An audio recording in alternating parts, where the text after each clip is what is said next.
विघ्नहर्ता श्री गणेश, श्री गणेश, श्री गणेश। इंद्रदेव कामदेव के साथ उसी गुफा की ओर बढ़ रहे थे जहां महादेव समाधि में लीन थे, और संयोगवश वहां एकमात्र माता पार्वती ही महादेव की सेवा हेतु उपस्थित थी।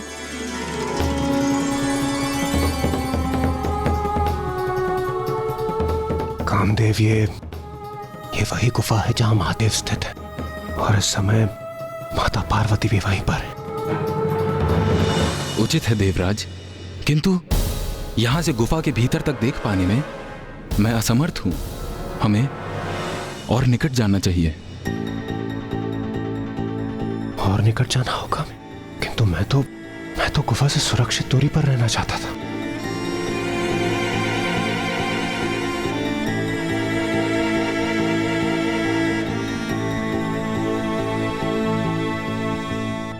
क्या हुआ देवराज? हाँ, कुछ नहीं कामदेव। कामदेव, आप तो अपने बाणों से लक्ष्य साधने में निपुण हैं। आप बेकार में चिंता कर रहे हैं। आप यहीं से अपने बाण चलाइए ना। देवराज, मैं कोई धनुर्धारी योद्धा नहीं हूं। मैं अपने बाणों का लक्ष्य साधकर प्रेम और अनुराग जागृत करता हूं। इसलिए अनिवार्य यह है कि मेरे बाण जिस पर लक्षित हो उस पर मेरी दृष्टि अवश्य होनी चाहिए। महादेव पर दृष्टि साधे बिना मैं अपना बाण नहीं चला सकता।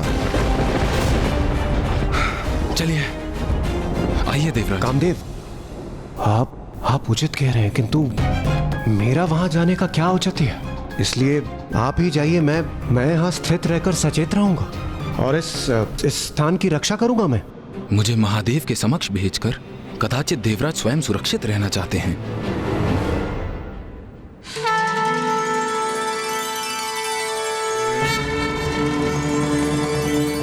प्रभु ने आज भी फलाहार नहीं किया।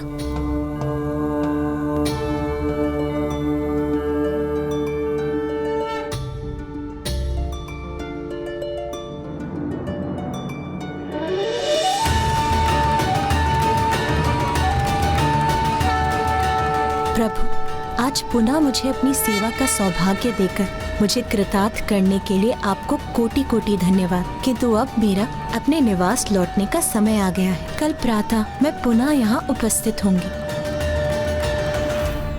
ये मत भूलिए देवराज कि आपके अनुरोध पर मैं यहाँ देवताओं की समस्या का समाधान ही करने आया हूँ। इसलिए आप इस कार्य में मेरे साथ भागीदार हैं, तो फिर मैं वहाँ अकेला क्यों जाऊँ? यदि आप कुछ और कर नहीं सकते तो मेरे साथ वहां चल तो सकते हैं ना? उचित है फिर चलिए। और विलंब क्यों, बढ़िए आगे।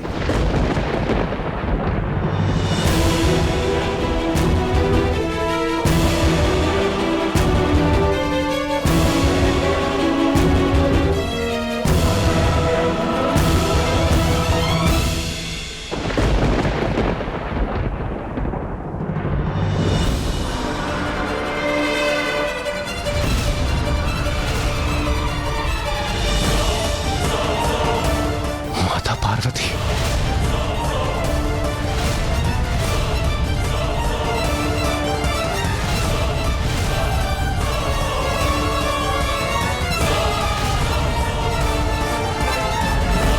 माता पार्वती ने हमें देख लिया तो अनर्थ हो जाएगा देवराज। हाँ कामदेव, हमें शीघ्र कुछ करना होगा, अन्यथा माता हमें अवश्य देख लेंगी।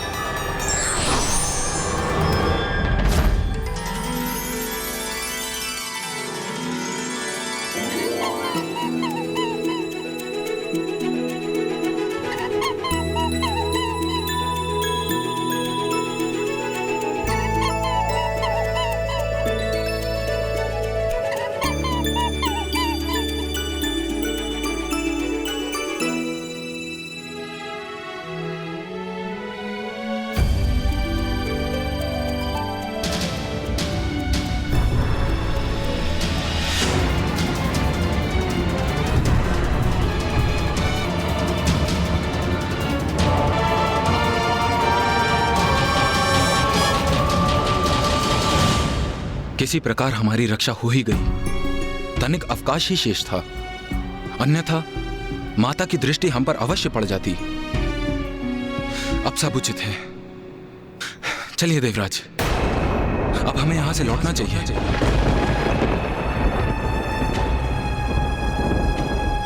लौटना चाहिए?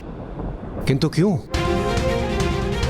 कामदेव, हम यहाँ एक महत्वपूर्ण कार्य करने आए हैं। जब तक हम उसे पूर्ण नहीं करते, हम यहाँ से नहीं जाएंगे। नहीं देवराज, अब उसका कोई लाभ नहीं। मैं महादेव पर तभी बाण साध सकता हूं जब माता पार्वती उनके समक्ष हों, जिससे मेरा बाण जब महादेव को स्पर्श करे और वे अपने नेत्र खोलें तो माता को अपने समक्ष देख उनके प्रति प्रेम और स्नेह का भाव जागृत हो सके। ओह, तो अब मैं समझा, ये आपकी रणनीति थी। इसलिए तो आप इतना तर्क वितर्क कर रहे थे। आप यही चाहते थे ना कि समय व्यर्थ हो जाए और माता गुफा के बाहर आ जाए और आपको अपना कार्य भी ना करना पड़े। क्यों कामदेव?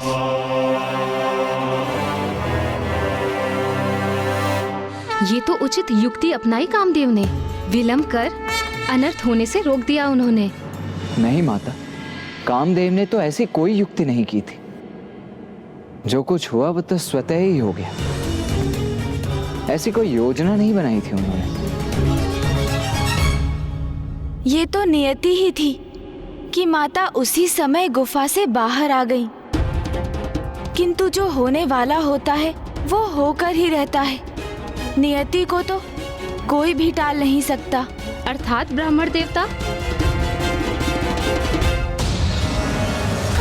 नाथ, देवी पार्वती एक और दिवस पूर्ण निष्ठा से महादेव की सेवा कर लौट गई हैं। प्रिय, हमें धीरज नहीं खोना चाहिए। जो भी होगा उचित होगा, दिव्य योजना के अनुसार ही होगा। देवी पार्वती तो कल पुनः लौटेंगी, इसलिए हमारा प्रतीक्षा करना ही उचित होगा। ब्रह्मदेव तो पुनः ध्यान में चले गए।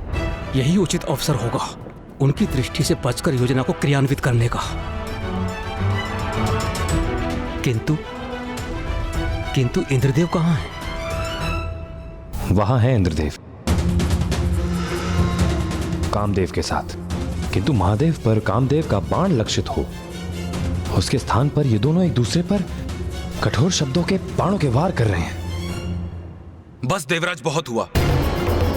सर्वप्रथम आपने निवास स्थान पर आकर मुझ पर कर्तव्य ना निभाने का दोष लगाया और अब अकारण विलंब करने का दोष लगा रहे हैं।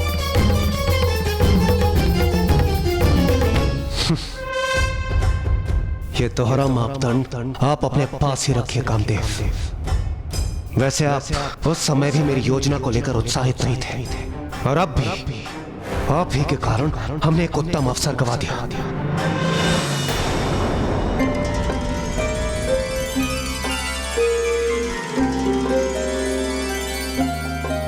ओहो, मैंने शेष रहे बासी फलों की टोकरी तो गुफा में ही छोड़ दी। कहीं उससे दुर्गंध न उत्पन्न हो।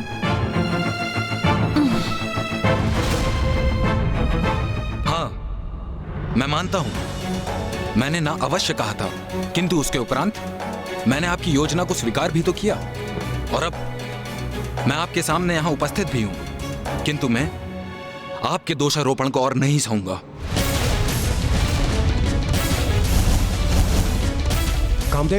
कामदेव रुकिए।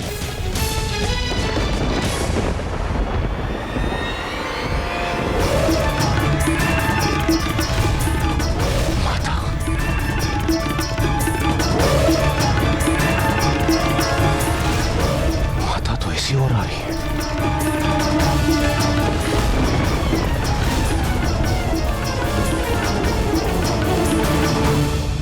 कामदेव, आइए, शीघ्रता कीजिए।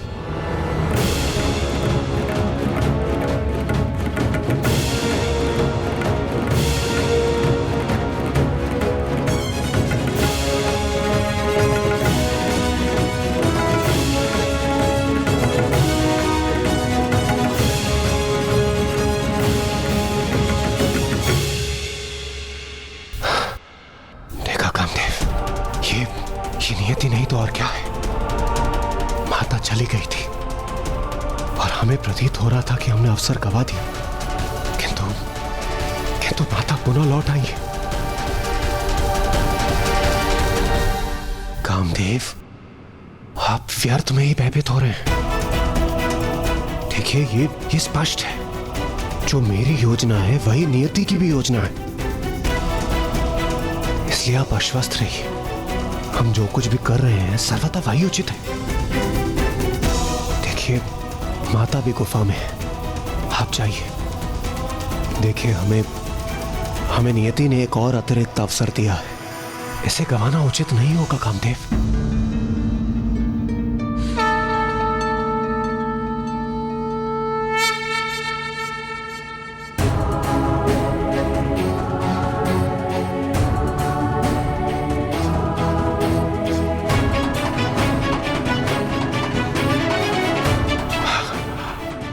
आइए कामदेव, आइए। करूंगा, मैं जगत कल्याण के लिए सब कुछ करूंगा।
मुझे क्षमा करें महादेव, देवराज इंद्र का आदेश है, इसलिए मैं ऐसा करने पे विवश हूँ।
नाथ, मेरे पिता के यहाँ यज्ञ का आयोजन है, हमें वहाँ जाना चाहिए।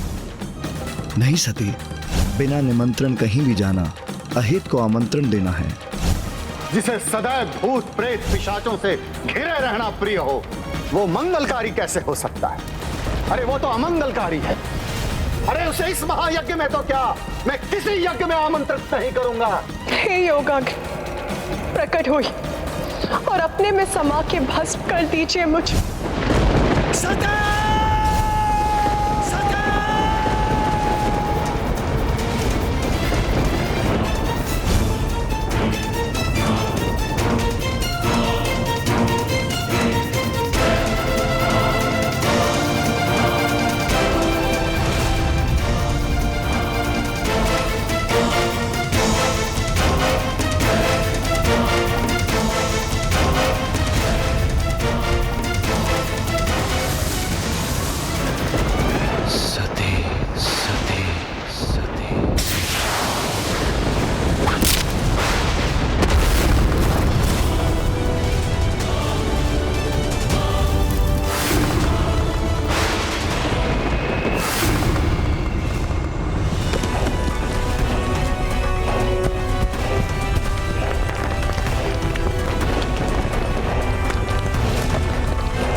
अनर्थ, घोर अनर्थ किया है कामदेव ने। हमें अभी वहां जाना होगा।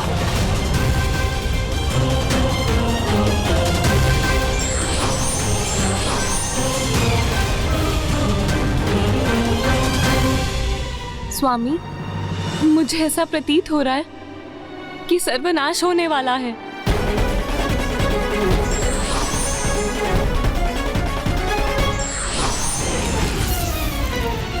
देवगण, इंद्रदेव, ये क्या अनर्थ कर दिया आपने?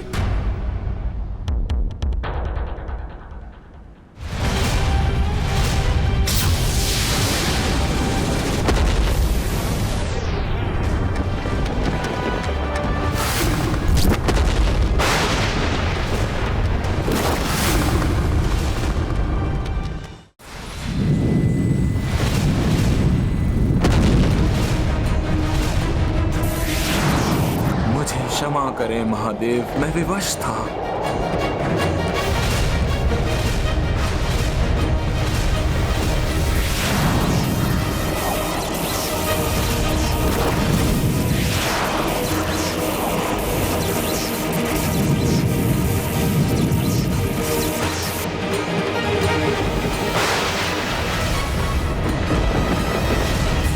मेरा जाना अनिवार्य है।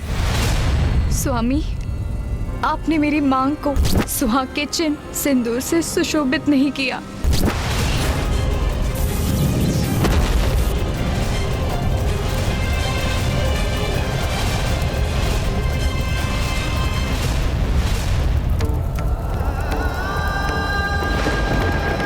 महादेव की क्रोधाग्नि ने कामदेव को भस्म कर दिया।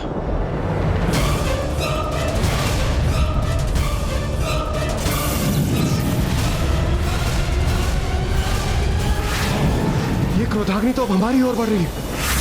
बचिए देवगणों।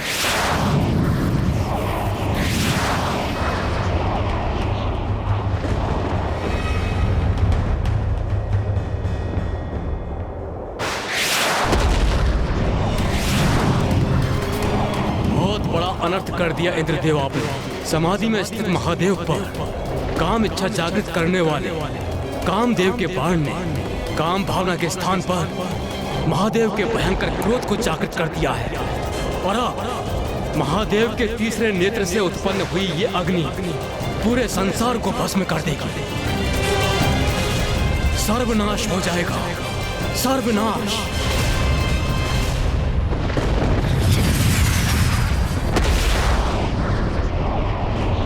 ये कैसा अनर्थ हो गया है? अब कोई भी शेष नहीं रहेगा क्या? महादेव की क्रोधाग्नि से हमारी रक्षा कैसे होगी?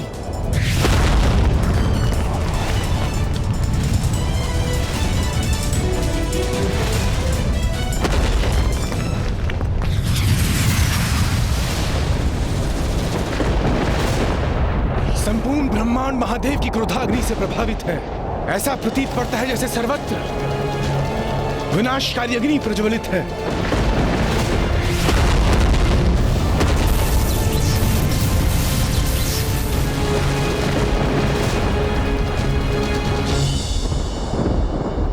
मुझसे बहुत बड़ी भूल हो गई। नारायण, कृपा कर कुछ कीजिए, अन्यथा इस सृष्टि का विनाश हो जाएगा, कुछ भी नहीं बचेगा।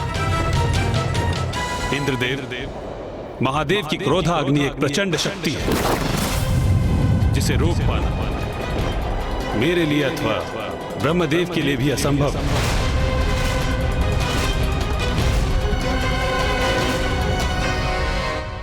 स्वयं ब्रह्मदेव और नारायण महादेव की क्रोधाग्नि को रोकने में अक्षम थे। हाँ महाराज, क्योंकि देवादिदेव महादेव तो संसार की समस्त ऊर्जा के स्रोत है। सृष्टि में जिसका भी अस्तित्व है सभी को उन्हीं से ऊर्जा प्राप्त होती है, और जब वो ऊर्जा विस्फोटक रूप लेकर प्रवाहित होती है तो फिर समस्त संसार में उस क्रोधाग्नि को नियंत्रित करने की शक्ति नहीं है, और उसे थामना तो कदाचित संभव ही नहीं है। तो फिर महादेव की क्रोधाग्नि से नष्ट होते सृष्टि की रक्षा का क्या उपाय था?